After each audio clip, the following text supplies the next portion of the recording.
Continuando com a nossa série Vacinas de Abstinência, vamos conversar agora sobre a teoria do lastro abstêmio.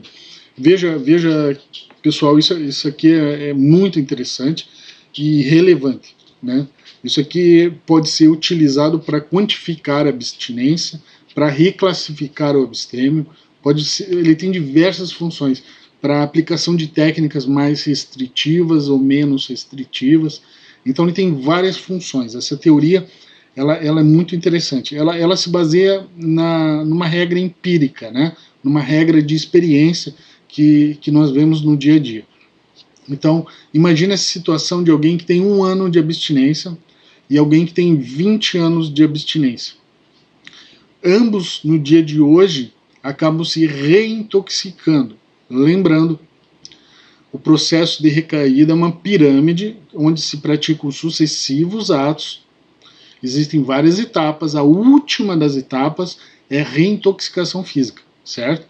Então vamos imaginar que essas duas pessoas, esses dois abstêmios, um com 1 ano de abstinência, o outro com 20 anos de abstinência, recaíram hoje no sentido de reintoxicação física, certo? Então os dois usaram drogas ou álcool hoje. Bom, a chance deles voltarem à abstinência é muito maior, a gente vê isso empiricamente, na pessoa que tem 20 anos de abstinência do que na pessoa que tem 1 ano de abstinência.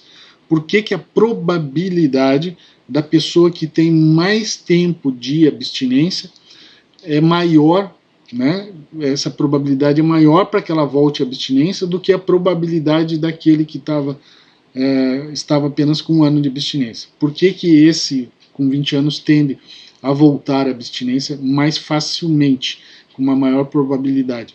Porque ele tem um lastro abstêmio. A resposta é simples. O que é esse lastro abstêmio? O lastro abstêmio é todo o período em que a pessoa está em abstinência.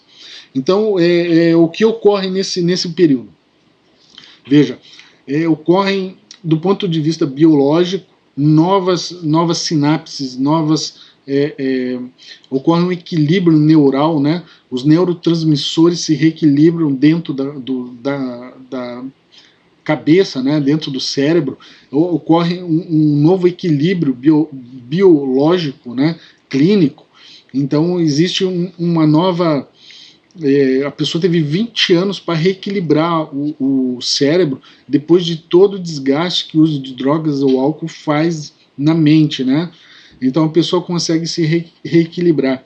Ela também melhorou fisicamente, né? Pelo menos os sintomas clínicos mais graves que tinham ligado ao uso de drogas ou álcool, com 20 anos de abstinência, já estão remissos, já praticamente não existem mais. Então, do ponto de vista biológico, esse lastro abstêmio, ele mudou muito já, a pessoa conseguiu mudar muito. Também do ponto de vista psicológico, né, a pessoa pratica hábitos ligados à abstinência durante 20 anos, imagina.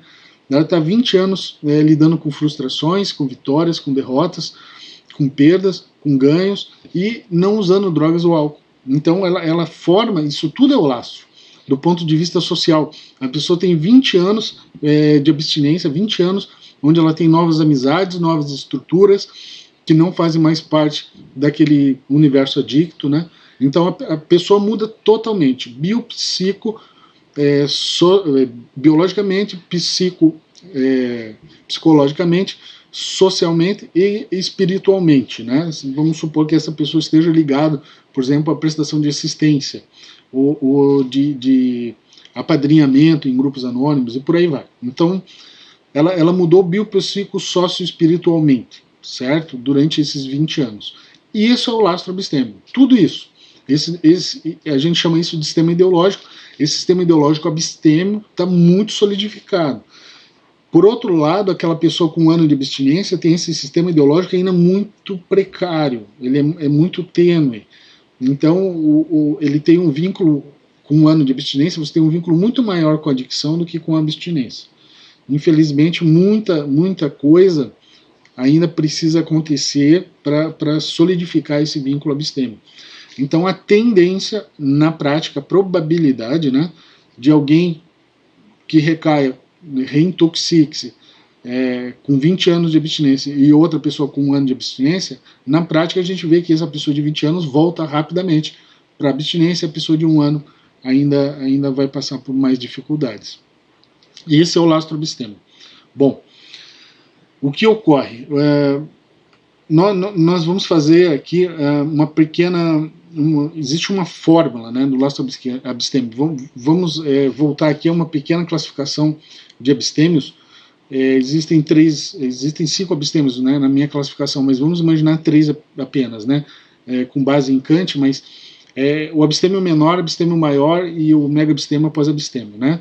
Então o abstêmio menor até 2 anos ou 3 de abstinência, o abstêmio maior com mais do que 2 ou 3 anos de abstinência, e o mega abstêmio seria aquele que está em abstinência tanto tempo quanto esteve usando drogas ou álcool. Então se a pessoa usou drogas e álcool 20 anos, e ela está 20 anos em abstinência, ela é um mega abstêmio. Se ela usou 10 anos drogas ou álcool e ela está 10 anos em abstinência, ela é um mega abstêmio, entendeu? Raciocínio.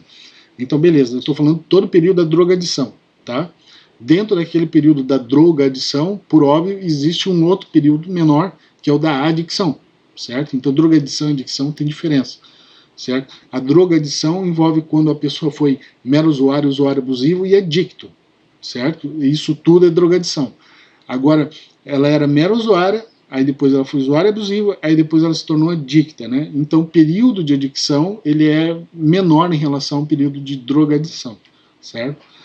Mas então, recapitulando, abstêmio menor até 2 anos ou 3 de abstinência, abstêmio maior, mais do que 2 ou 3, e o mega abstêmio que está em abstinência tanto tempo quanto teve usando drogas ou álcool, certo? Pelo menos superou esse tempo.